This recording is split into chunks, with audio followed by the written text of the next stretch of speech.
तो फिल्म की शुरुआत हमारे मेन कैरेक्टर कीथ से होती है, जो दिन में तो एक आम सी जॉब करता है और शाम में अपने यूट्यूब पर वीडियोस बनाता है और इंटरनेट पर ब्लॉगिंग करता है स्टॉक मार्केट से रिलेटेड। वो अपने वीडियोस और ब्लॉगिंग में ये क्लेम करता है कि गेम स्टॉप नामी कंपनी के शेयर्स ऊपर जाएंगे, जो इस टाइम काफी बुरी हालत में है। गेम स्टॉप बेसिकली कंप्यूटर, उसके पार्ट्स और गेम्स बेचने वाली एक कंपनी थी। इनकी ब्रांचेस तकरीबन हर शहर, हर मॉल में हुआ करती थी, पर क्योंकि अब लोग ये सब ऑनलाइन ऑर्डर करने लगे थे तो गेम स्टॉप की वैल्यू और शेयर्स काफी नीचे चले गए थे। फाइनेंशियल एक्सपर्ट्स का भी यही मानना था कि गेम स्टॉप जल्द ही डूबने वाली है, इसीलिए वो गेम स्टॉप के शेयर्स शॉर्ट करने लग जाते हैं। यानी बड़े बड़े इन्वेस्टर्स डूबने वाली कंपनी के शेयर्स उनके शेयर होल्डर्स से उधार लेकर बेच देते हैं और ज्यादा शेयर्स बिकने की वजह से जब शेयर्स की वैल्यू डाउन हो जाती है तो उतने ही शेयर सस्ते दामों लेकर शेयर होल्डर्स को वापस दे देते हैं। महंगे दामों शेयर्स बेचकर वही शेयर्स उतने ही सस्ते दामों खरीदने से इन लोगों को प्रॉफिट होता है और दूसरा, बुरे हालात वाली कंपनी और भी ज्यादा डूबने की कगार पर चली जाती है। कह लें कि उसका दिवालिया हो जाता है और उसकी जगह एक दूसरी कंपनी को ऊपर आने का भी मौका मिलता है। इस सारे तरीके को कहते हैं शेयर शॉर्ट करना। अब बड़े बड़े इन्वेस्टर्स गेम स्टॉप, जिसका शेयर नीचे जा रहा था, उसके साथ भी यही करने का प्लान कर रहे थे। ये लोग शेयर्स उधार लेकर बेचना शुरू कर देते हैं, पर कीथ को अभी भी यकीन था कि शेयर्स ऊपर जाएंगे, क्योंकि उसने देखा था कि गेम स्टॉप की लीडरशिप के अंदर बहुत से चेंजेस आ रहे हैं। एक बहुत ही बड़े और पैसे वाले बिजनेसमैन ने गेम स्टॉप की काफी % तक इक्विटी ले ली थी, जिसकी वजह से गेम स्टॉप को काफी फायदा होने वाला था। कीथ की नजर इन चीजों पर थी, इसीलिए वो अपने व्यूअर्स को कहता है कि गेम स्टॉप को लोग जितना बुरा समझ रहे हैं उतनी बुरी कंपनी ये है नहीं। लोग उसकी असली कीमत तो जानते ही नहीं है। वो अपने व्यूअर्स को ये भी कहता है कि मुझे लगता है कि जितने बड़े बड़े इन्वेस्टर्स ने गेम स्टॉप को शेयर्स को शॉर्ट किया हुआ है उनको बहुत बड़ा नुकसान भी होने वाला है, क्योंकि जैसे ही गेम शॉर्ट के शेयर्स का प्राइस ऊपर जाएगा तो सारे शेयर स्टॉपर्स मारे जाएंगे और इनको बड़ा नुकसान होगा। अब यही चीजें देखते हुए कि इतने अपनी और अपनी वाइफ की पूरी जिंदगी की सारी सेविंग्स गेम स्टॉप के शेयर्स खरीदने में लगा दिए। यहाँ तक कि उसने गेम स्टॉप के ऑक्शंस भी खरीद लिए, जो काफी ज्यादा रिस्की थे, क्योंकि अगर नुकसान हो जाता तो उसकी पूरी जिंदगी की सेविंग्स चली जाती, लेकिन अगर फायदा होता तो वो भी मिलियंस में होता। उसने जितनी भी इन्वेस्टमेंट की थी, जो एनालिसिस वो रोज करता था, जो चार्ट्स वो रोज पढ़ता था, उसे अपने ब्लॉग्स में भी शेयर करता था और वही सब वो लाइव स्ट्रीम में भी दिखाता था। वो पहला स्क्रीनशॉट शेयर करता है और हमें पता चलता है कि उसने गेम स्टॉप में 53,000 से ऊपर की अमाउंट इन्वेस्ट की थी। पता चलता है कि उसकी वाइफ इस चीज से थोड़ा टेंशन में थी, क्योंकि उसे लग रहा था कि कीथ अपनी सारी सेविंग्स एक डूबती हुई कंपनी में लगा रहा है और ऐसे उनके हालात भी खराब हो सकते हैं। लेकिन इस सब के बावजूद भी वो कीथ को सपोर्ट करते हैं। हमें पता चलता है कि कीथ का छोटा भाई, जिसकी भी फाइनेंशियल कंडीशन इतनी अच्छी नहीं थी और वो भी यूट्यूब पर छोटी मोटी व्लॉगिंग की करता था, उसने भी कीथ के कहने पर अपने हालात को अच्छा करने के लिए गेम स्टॉप में इन्वेस्ट कर दिया था। सीन कट होकर हमें एक बहुत ही अमीर आदमी गेब प्लॉटकिन को दिखाया जाता है। गेब की एक बहुत बड़ी इन्वेस्टमेंट कंपनी है। वो बड़े बड़े लोगों के पैसे लेकर उन्हें डिफरेंट कारोबार में इन्वेस्ट करता है और प्रॉफिट निकाल कर वो बड़े लोगों को वापस देता है। गेब की कंपनी ने सबसे ज्यादा गेम स्टॉप की शॉर्ट शेयरिंग की थी, क्योंकि कीथ से बिल्कुल उलट उसको सबसे ज्यादा ही यकीन था कि गेम स्टॉप बिल्कुल ही डूब जाएगी। उसे जब पता चलता है कि कीथ जैसे एक आदमी ने एक बहुत बड़ी अमाउंट गेम स्टॉप के ऊपर इन्वेस्ट की है, तो उसे कीथ बेवकूफ लगता है। इसके बाद हमें गेब से भी एक और बहुत ही अमीर आदमी को दिखाया जाता है, जिसकी एक मार्केटिंग कंपनी है और उसकी कंपनी हैज फंडिंग भी करती है गेब की कंपनी की तरह। और इसके बाद हमें स्टीवन को दिखाया जाता है, जो सबसे बड़े मार्केट के माफिया है। मार्केट का 72% तकरीबन उनके हाथ में है और उनको लगता है कि मार्केट उन्हीं के हिसाब से चलती है। हालांकि बताया जाता है कि इस टाइम कोविड चल रहा था, सभी लोग फाइनेंशियल क्राइसिस से जूझ रहे थे, लेकिन इस टाइम भी इन तीनों के बिजनेस को अच्छा प्रॉफिट हो रहा था। बड़े बड़े मिलियनर्स की दूसरी तरफ हमें छोटे छोटे इन्वेस्टर्स को भी दिखाया जाता है। हमें सबसे पहले एक नर्स से मिलवाया जाता है, जो सिंगल मॉम है। कोविड के टाइम पर उनकी जॉब को तो कोई खतरा नहीं है, अपनी जॉब तो वो कर रही हैं, लेकिन उनकी जॉब से सिर्फ उनका घर ही चल पाता है। उनको अपना होम लोन देना है, जिसके लिए अभी तक उन्हें कोई रास्ता नजर नहीं आता। अगर उन्होंने अपना होम लोन वापस ना किया तो उनसे घर ले लिया जाएगा। अब क्योंकि उसे भी पैसों की जरूरत थी और वो भी कीथ की वीडियो देखती थी, तो उसे लगता है ये अच्छा मौका है कीथ को फॉलो करके पैसे कमाने का और अपना लोन उतारने का।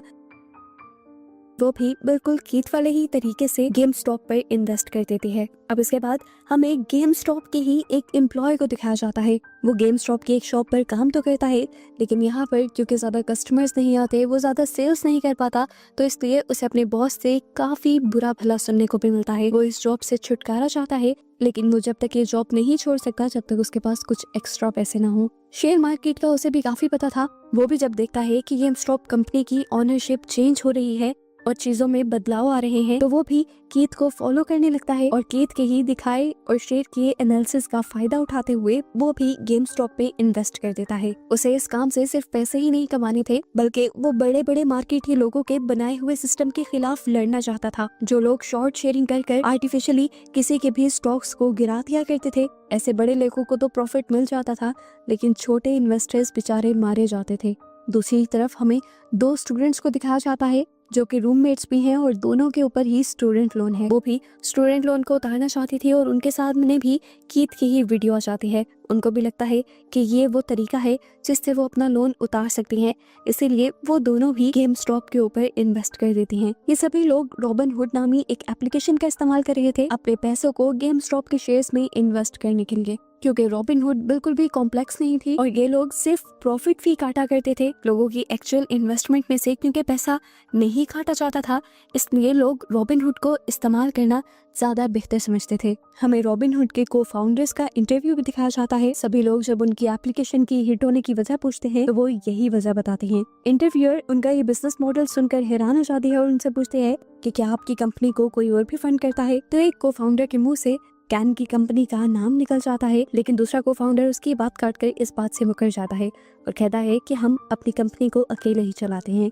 खैर, अब हमें दोबारा कुछ लोगों को दिखाया जाता है जो कीथ के एनालिसिस पर भरोसा करते हुए गेम स्टॉप के ऊपर इन्वेस्ट कर चुके थे। सभी लोगों की जिंदगी बिल्कुल डिफरेंट थी, लेकिन ये सारे लोग अब कीथ से जुड़ चुके थे उसके एनालिसिस के लिए। अगर यहाँ पर कीथ हार जाता तो जितने लोगों ने कीथ पर भरोसा किया था वो सारे हार जाते। कीथ हर रोज के एनालिसिस और अपडेट्स को शेयर किया करता था। काफी सारे लोगों को हम एक ऐसी वेबसाइट से भी जुड़ा हुआ देखते हैं जहाँ पर सारे बेसिकली लोग फाइनेंशियल बातें करते हैं, लेकिन एक मीम के अंदाज में। कीथ नोटिस करता है कि यहाँ पर मौजूद ज्यादातर लोग अभी भी 2008 में होने वाले एक वाकये से बहुत ज्यादा गुस्सा थे, जहाँ पर बैंक्स और बड़े बड़े इन्वेस्टर्स ने मार्केट को क्रैश कर दिया था। उन सब लोगों को तो बेल मिल गई थी, लेकिन नुकसान छोटे लोगों को हुआ था। कीथ लोगों का माइंड पढ़ता है और उसे पता चलता है कि लोग मानते हैं कि ये सारा सिस्टम और मार्केट बड़े लोगों के अकॉर्डिंग चलती है। यहाँ पर काफी सारे लोग जो कीथ पर भरोसा करके गेम स्टॉप पर इन्वेस्ट कर रहे थे, उनमें से ज्यादा लोगों का मकसद सिस्टम से बदला लेना था। सभी लोग जानते थे कि बड़े बड़े इन्वेस्टर्स ने जरूर शॉर्ट शेयरिंग की हुई होगी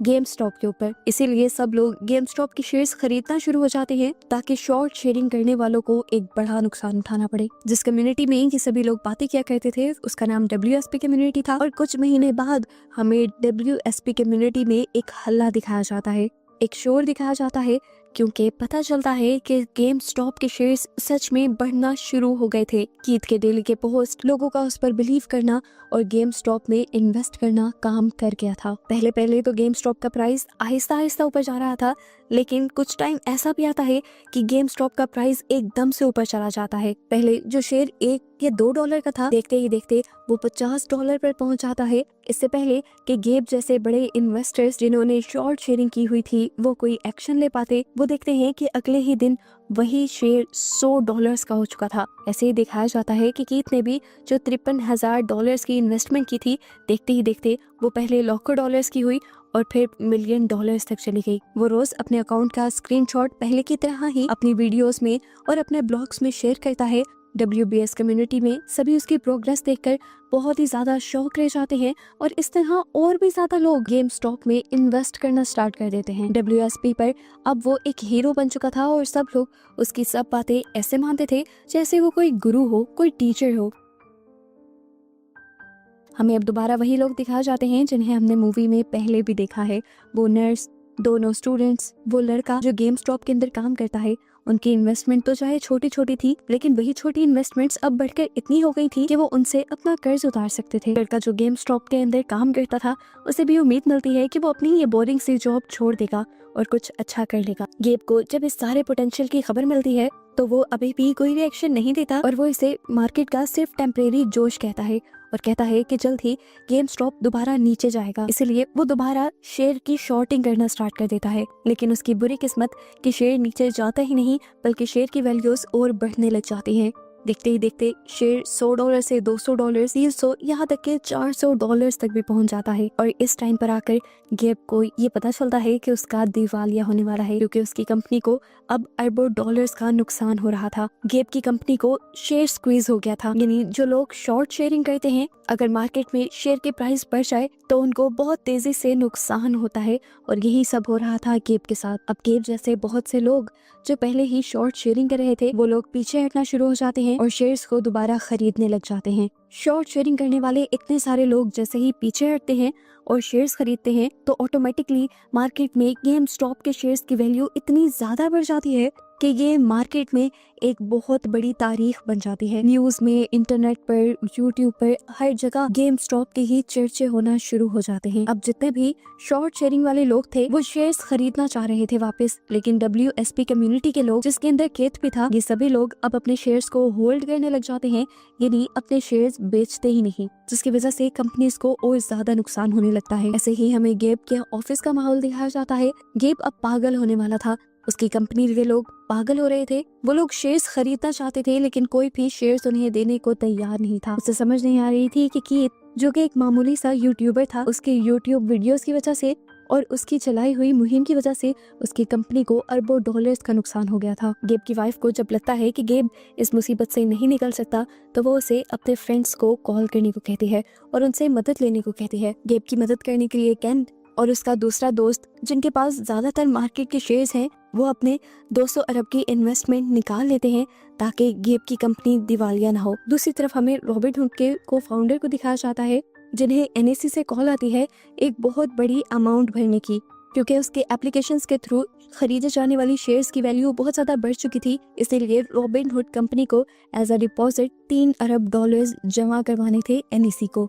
अगर रॉबिनहुड का फाउंडर ऐसा ना करता तो NSE उसकी इस एप्लीकेशन को बंद कर सकती थी। अब वो परेशान हो जाता है और बताता है कि हमारे साथ हमारी कंपनी के अंदर कैन के भी शेयर्स हैं और मैं उनसे बात करके आपको दोबारा कॉल करता हूँ। दिखाया जाता है कि रॉबिनहुड के फाउंडर ने गेम स्टॉप के शेयर्स के खरीदने वाले बटन को अनेबल कर दिया था, जिसकी वजह से सभी लोग गेम स्टॉप के शेयर्स नहीं खरीद पा रहे थे और इसीलिए आवाम में गुस्सा बहुत ज्यादा बढ़ जाता है। अब लोग तेजी से शेयर्स बेचना शुरू कर देते हैं और रॉबिनहुड के ऑफिस के बाहर धरना भी देते हैं। इस तरह लोगों के ज्यादा शेयर बेचने की वजह से जहां गेम स्टॉप पहले $453 की तरफ चला गया था, वो अब $140 पर आ जाता है। यानी शेयर की वैल्यूज इतनी गिर जाती हैं और इसकी वजह बनी थी सिर्फ रॉबिनहुड एप्लीकेशन। जिन्होंने अपना पैसा इन्वेस्ट किया हुआ था और वो पैसा बढ़ने का इंतजार कर रहे थे, उन्हें बड़ा नुकसान होता है।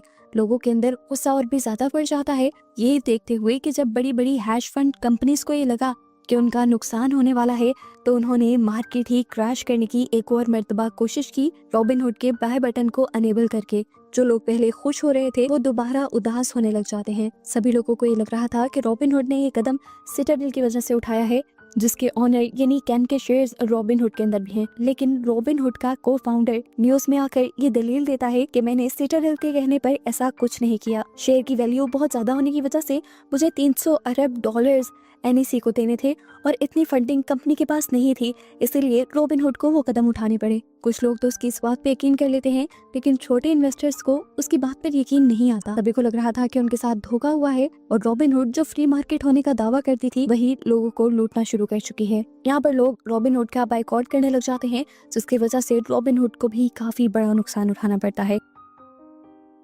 इस सब के दौरान हम देखते हैं कि कीथ काफी टाइम से बिल्कुल खामोश था। उसने कोई अपडेट नहीं की थी और ना ही किसी के ऊपर कोई भी इल्जाम लगाया था, ना ही अपना ख्याल बताया था। काफी टाइम बाद वो अपनी ब्लॉगिंग वेबसाइट पर एक पोस्ट करता है और अपनी वीडियो भी यूट्यूब पर लगाता है, जिसमें वो बताता है कि जैसे ही गेम स्टॉप के शेयर्स नीचे गए थे उसने उस टाइम और शेयर्स खरीद लिए थे, क्योंकि उसे अभी भी गेम स्टॉप के ऊपर यकीन था कि वो ऊपर जाएगी। WSP में एक और मर्तबा कीथ के चर्चे होने लग जाते हैं और लोग कीथ को और भी ज्यादा फॉलो करने लग जाते हैं, क्योंकि कीथ के इस एक्शन से लोगों का भरोसा और भी ज्यादा कीथ पर बढ़ जाता है। लोगों को ये समझ आ जाता है कि कीथ मार्केट के प्रिंसिपल्स पर नहीं चलता उसने नुकसान देखते हुए अगर अपने शेयर्स नहीं बेचे तो उसने सभी लोगों के बारे में सोचा है, छोटे इन्वेस्टर्स का भी सोचा है। ऐसे कीथ इन्वेस्टमेंट मार्केट में एक हीरो बन जाता है। कीथ नहीं जानता था कि उसकी ये पोस्ट इस मामले को इतना ज्यादा बढ़ा देगी। गेम स्टॉप के शेयर्स एक मर्तबा फिर से बढ़ने लगते हैं और बहुत से लोगों को नुकसान होने लगता है। ये मामला इतना बड़ा हो जाता है कि अदालत तक पहुंच जाता है। वहाँ पर एक कमेटी बिठाई जाती है जिसमें जजेस के साथ साथ कुछ फाइनेंशियल एक्सपर्ट्स भी होते हैं जो अब गेम स्टॉप के पूरे फंडामेंटल को समझने की कोशिश करते हैं। इसी कमेटी के अंदर कीथ को भी बुलाया जाता है, रॉबिनहुड के को-फाउंडर को और साथ ही साथ गेब और केन को भी बुलाया जाता है। इस सारी मीटिंग की लाइव ब्रॉडकास्ट टीवी पर दिखाई जाती है। हम देखते हैं कि कीथ अपने घर की बेसमेंट से ही ऑनलाइन इस मीटिंग के अंदर हिस्सा लेता है। इंक्वायरी टीम उससे बहुत सारे सवालात करती है। वो बिना पैनिक हुए सारे सवालों के जवाब देता है और बताता है कि मैंने कुछ गलत नहीं किया, मैंने सिर्फ अपने एनालिसिस इंटरनेट पर और यूट्यूब पर शेयर किए हैं क्योंकि मुझे गेम स्टॉप के फंडामेंटल्स पर बहुत ज्यादा यकीन था। वो ये भी बताता है कि मैं कोई भी हैज फंड नहीं हूँ, मैं एक आम आदमी हूँ जो अपने लिए इन्वेस्टमेंट कर रहा था। टीम जब गेब से सवाल करती है तो वो बताता है कि हाँ, मेरी गलती है कि मैंने गेम स्टॉप के शेयर्स को बहुत ज्यादा अंडर एस्टिमेट कर दिया था। लेकिन अब जब उससे शॉर्ट शेयरिंग के बारे में सवाल किया जाता है तो वो शॉर्ट शेयरिंग को डिफेंड करने लग जाता है, ये कहते हुए कि शॉर्ट शेयरिंग से ज्यादा लोगों का नुकसान नहीं होता, ये बस बिजनेस करने का एक मॉडल है। अब हमें दिखाया जाता है कि केन से भी बहुत सारे सवालात किए जाते हैं गेम स्टॉप के बारे में। वो बताता है कि गेम स्टॉप से उसका कोई ताल्लुक नहीं और ना ही उसने गेम स्टॉप में इन्वेस्ट किया हुआ है। उसने रॉबिनहुड में इन्वेस्ट जरूर किया था लेकिन उसने रॉबिनहुड पर कोई दबाव नहीं डाला कि वो गेम स्टॉप के बाइंग बटन को अनेबल कर दे। यहाँ पर रॉबिनहुड के को-फाउंडर से जब बात की जाती है तो वो भी यही बताता है कि बाइंग बटन को इसलिए अनेबल किया गया था क्योंकि एनएससी ने एक बहुत बड़ी रकम उसको चार्ज करने को कही थी और इतने तो उसकी कंपनी के सिक्योरिटी फंड्स भी नहीं थे। टीम की हियरिंग के बाद टीम का फैसला नहीं बताया गया क्योंकि इन्वेस्टिगेशन अभी चलती रही, लेकिन एटलीस्ट लोगों को ये क्लियर हो गया कि सिटाडेल और रॉबिनहुड की कोई गलती नहीं थी। उसके बावजूद भी रॉबिनहुड को बहुत ही नेगेटिव पब्लिसिटी मिली और सीक्रेटली हमें पता चला कि केन और उसके दोस्त जिसके 73% मार्केट में शेयर्स थे, उनकी कंपनी को गेम स्टॉप से बहुत बड़ा फायदा हुआ था क्योंकि उन्होंने भी हिडनली गेम स्टॉप के ऊपर इन्वेस्ट किया था। गेब की कंपनी को इतना बड़ा नुकसान उठाना पड़ा कि वो अरबों डॉलर्स का दिवालिया हो गया, जबकि कीथ के ऊपर इस चीज की इन्वेस्टिगेशन चलती रही कि क्या वो कोई हैज फंड तो नहीं था जो उसके छोटे से स्टेप ने मार्केट में इतना बड़ा हंगामा कर दिया। उस दिन के बाद से हमें दिखाया गया कि कीथ ने काफी अरसे तक यूट्यूब पर कोई वीडियो नहीं डाली और ना ही वो लाइव आया, लेकिन हमें दिखाया गया कि उसके बावजूद कीथ ने लाखों डॉलर का मुनाफा कमा लिया था गेम स्टॉप से। जिन भी छोटे छोटे इन्वेस्टर्स ने कीथ के ऊपर बिलीव करके गेम स्टॉप के ऊपर पैसा लगाया था, उन सब लोगों का दिवालिया नहीं हुआ। हाँ, अलबत्ता वो सभी लोग अमीर तो नहीं हुए लेकिन अपनी मुश्किलों से बाहर आ गए। छोटी मोटी मुश्किलें उन पर अभी भी हैं जिनके लिए वो लड़ रहे हैं। हमें दिखाया गया वो लड़का जो सबसे पहले गेम स्टॉप शॉप को ही छोड़ना चाहता था, उसने इतना पैसा बना लिया था कि उसने आखिर अपनी नौकरी छोड़ दी और अपनी जिंदगी में कुछ नया करने का सोच लिया। मूवी के पोस्ट क्रेडिट सीन में हमें बताया जाता है कि 16 अप्रैल 2021 को कीथ ने अपनी आखिरी लाइव स्ट्रीम की थी 4 बजे। उसके बाद से वो लाइव नहीं आया और यहीं पर हमें ये भी पता चला कि ये पूरी फिल्म एक सच्ची कहानी पर बेस्ड है। कीथ ने अपना जो आखिरी स्क्रीनशॉट शेयर किया था उसमें उसकी नेटवर्थ 34 मिलियन डॉलर्स दिखाई गई थी, जिसके बाद से उसने तो इस मुहिम में बिल्कुल हिस्सा नहीं लिया, लेकिन उसकी चलाई हुई मुहिम आज भी काम कर रही है और लोग आज भी उसके इन्वेस्टमेंट करने के तरीके को फॉलो करते हैं। लोग पहले से ही जांच में लगे रहते हैं कि हैज फंड्स किस कंपनी को शॉर्ट शेयरिंग करने की कोशिश कर रहे हैं। WSP कम्युनिटी के लोग मिलकर उन्हीं शेयर्स में इन्वेस्ट करने लग जाते हैं ताकि हैज फंड्स की वजह से छोटे इन्वेस्टर्स को नुकसान ना हो। और बस यही सब बताते हुए ये मूवी यहाँ खत्म हो जाती है।